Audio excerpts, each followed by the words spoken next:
Hello and welcome to my channel. My name is Lynn and today I have a new mini one sheet wonder. It's been a while since I've put a new one out. We are up to number 5 and today actually I am going to make 3 different card sketch layouts, and I am going to take actually 2 of the 6x6 pattern papers that come in the Spellbinders Quick and Easy Card Kit of the Month from July of 2023. And I'm going to start cutting. Now, I've put my 2 sheets of single-sided papers back to back because normally with my mini one-sheet wonders, I recommend using double-sided pattern paper. That way you can kind of mix and match the 2 patterns and still get a nice variety and an assortment of looks on your card sketches just from the single sheet of paper. Now that first cut I made was 2.5 inches, and then from that piece I cut off 1/2 inch from the bottom, giving me 2 pieces, 2 1/2 by 5.5 and 2 1/2 by 1/2. The piece that was left over that measured 3.5 by 6 along the 6-inch edge, I cut at 2 inches. I cut another 2-inch length off, and then I cut another 1.25 inch length off. That yields 4 segments that measure 3.5 by 2. There are 2 of those. 3.5 by 1.25 and 3.5 by 3/4 of an inch. Now, as I mentioned, I'm actually going to be making mini slimline cards, 3 of them in fact, and I'm going to make my own card bases because even though I like to make my mini one-sheet wonders at 3.5 by 5.5 so that I can get 2 out of 1 sheet of US letter size cardstock, because they do measure the same height as a US A2 size card, if you wanted, you could actually take the supplied card bases that come in the kit and then just trim them down from 4.25 wide to 3.5 wide. You could do that if you wanted, but I didn't want to waste those card bases because they're already pre-cut, pre-folded, and so I just went ahead and made my own. And to make your own, what I like to do is I take a US letter size sheet of cardstock. This is 100-pound cover weight, and I first cut it to 7 inches by 11. I score it at 3.5, and then along the 11-inch edge, I cut that in half at 5.5, and that gets me 2 mini slimline card bases. And in total, I'll need 3 for the sketches that I'll be making today. The Quick and Easy Card Kit of the Month does also come with coordinating solid color cardstock. It's already been cut down into card panels that are ideal for the US letter size or US A2 size card bases. So each of these panels measures 5.5 tall by 4.25 wide. And that's the other reason why actually it worked out really well to make my mini slimlines at 3.5 by 5.5, because then I can still use the panels that have been cut down and still get the look that I was going for. So on this first sketch, what I've done is I took that the largest piece, the piece that measures 2.5 by 5.5, and I am just going to glue that pattern paper onto some solid color cardstock that came in the kit. And what I thought I would try doing is making things just a little bit asymmetric, in the sense that if you'll notice, my margins for everything on the left side are thinner than the margins on the right side. And I was just going for something just a little bit different than what I normally do, which is to try to center everything, to try to make all the margins equal. And it just gives you a different look, which I think is kind of fun to do sometimes. Now, I do have that little bit of leftover lavender cardstock that I wanted to use as a matte layer for my sentiment. So I just pulled off one of the chipboard pieces of embellishment that you can use, and we get a nice variety of chipboard elements, both in sentiments as well as images that you can kind of either collage or use individually as decorative elements on your card. I'm gonna keep this pretty simple though. I do love this pattern paper, so I want that to really shine, and I don't want to add too much imagery besides that. The kit really does have pretty much everything that you need to make cards with, which is one of the things that I really love about it, and one of the reasons why I think card sketches are really great for using the kits, because you can get a lot of different ideas for how to lay out all these various different elements that you do get in the kit.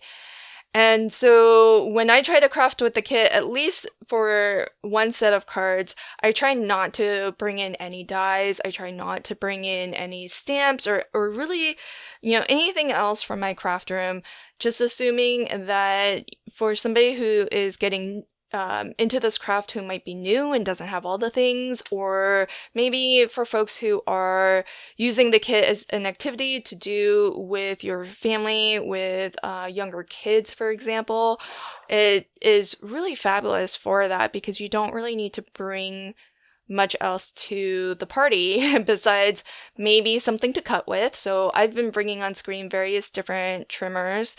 And of course, you can use just, a pair of scissors or a craft knife, whatever you happen to have.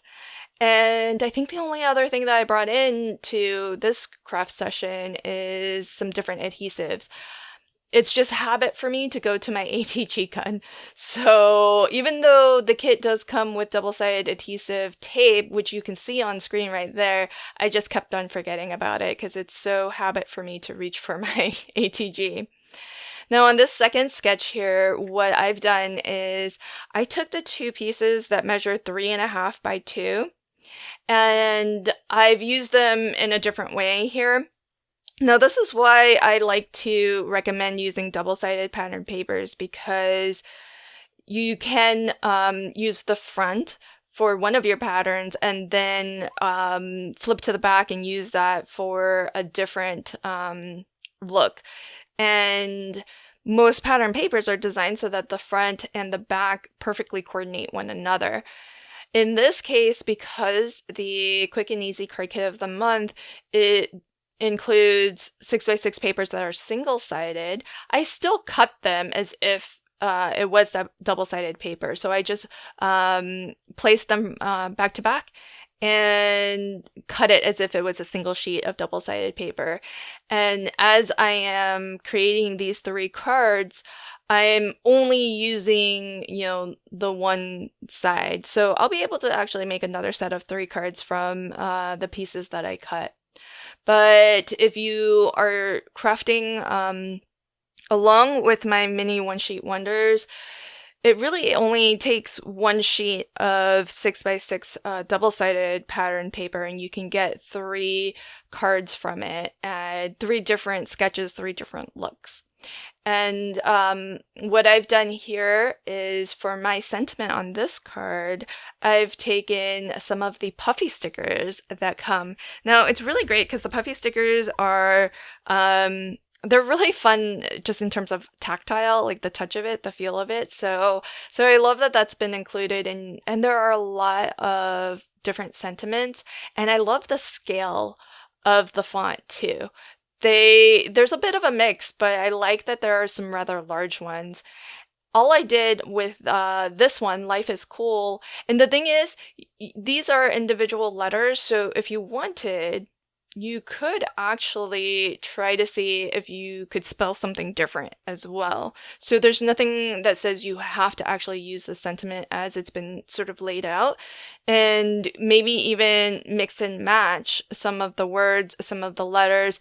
They aren't all the same color, so you might be limited if you're looking to do something where all of the letters in the word are the same color, but it could actually be fun to kind of explore what else you could spell out. But what I did was I was aiming to try to center life is cool, but I didn't quite center the word life very well. I should have started with the word cool because that's the widest, and then I could have centered everything based on that or relative to that, but I didn't think about that in advance.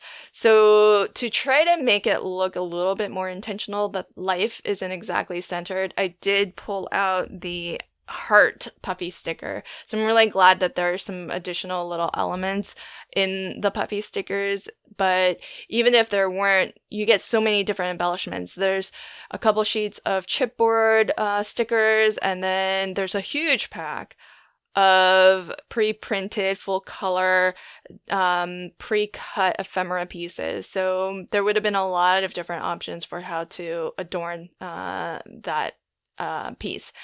And I did also add some sequins because we get actually quite a bit of embellishments. I don't know if that's been the norm lately because I haven't been getting the kits regularly every month. And so I don't know if it's been, I think sequins I've generally seen, but we also get a sheet of enamel dots, and the enamel dots are really nice. They are perfectly coordinated with the color palette of this kit. But besides that, what I really love is that you get the variety of the different sizes. So you get sort of a large, a medium, and a small. There's a variety of different colors. And what I love about enamel dots is that they aren't super dimensional.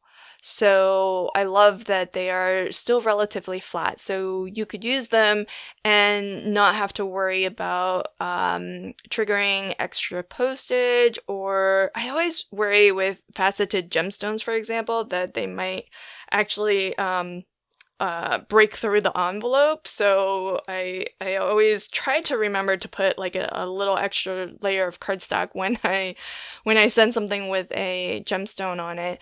But you don't really have to worry about any of that with enamel dots. So I really love that. Now on this third card, there are only 3 pieces left over from our pattern paper. There's the strip that measures 3.5 by 1.25, another one that measures 3.5 by 3/4 of an inch, and the last one measures 2.5 by 1/2 an inch. I did trim off a little bit from that 1/2 inch by 3.5. I think I trimmed it about a 1/2 an inch off because I kind of like that stair step look of the pattern paper, along that right edge there. Ultimately, you'll see in the end, I cover up that stair step. I thought that would be a kind of neat design, but in the end, I covered it up with one of these. These are actually pretty cool. They are from this very generous supply of die cut ephemera pieces, and these little beach huts, they almost look like they are stamped image, the images that have been maybe fussy cut. And so I really like the look of them, and you get, in the die cut ephemera pieces, you get 2 of each. So I could replicate this card.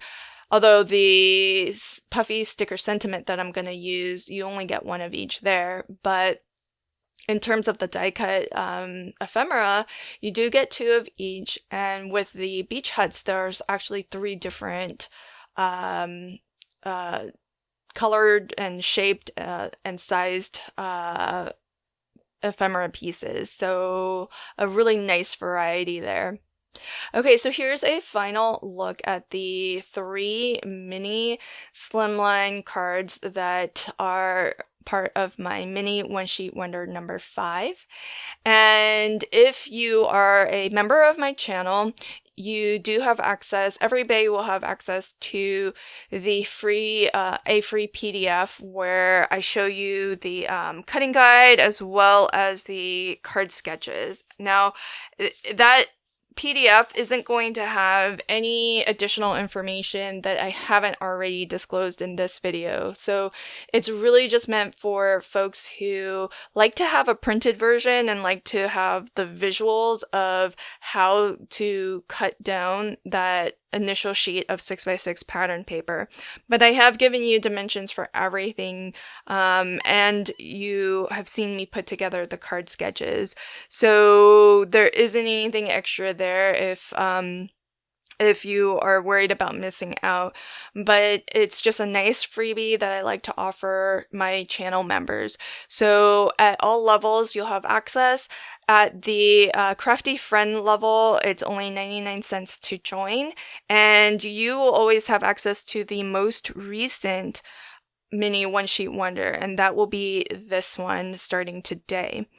At every other level above my Crafty Friend level, you have access to my full archive of mini one sheet wonders. And as I mentioned, we are up to number 5. So you'll still have access to 1 through 4. If you've never seen them before, you can always grab those PDFs for free as a channel member. And I do have videos if you don't want to sign up to be a member. I'm totally cool with that. I don't want anybody to be put in any financial hardship to support my channel, but I definitely appreciate my channel members, and this is one way I can give you a little bit of extra value add for your support.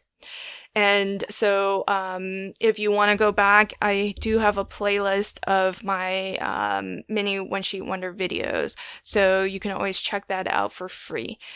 Thank you again for joining me today, and until next time, happy crafting and have a fabulous day. Thanks. Bye.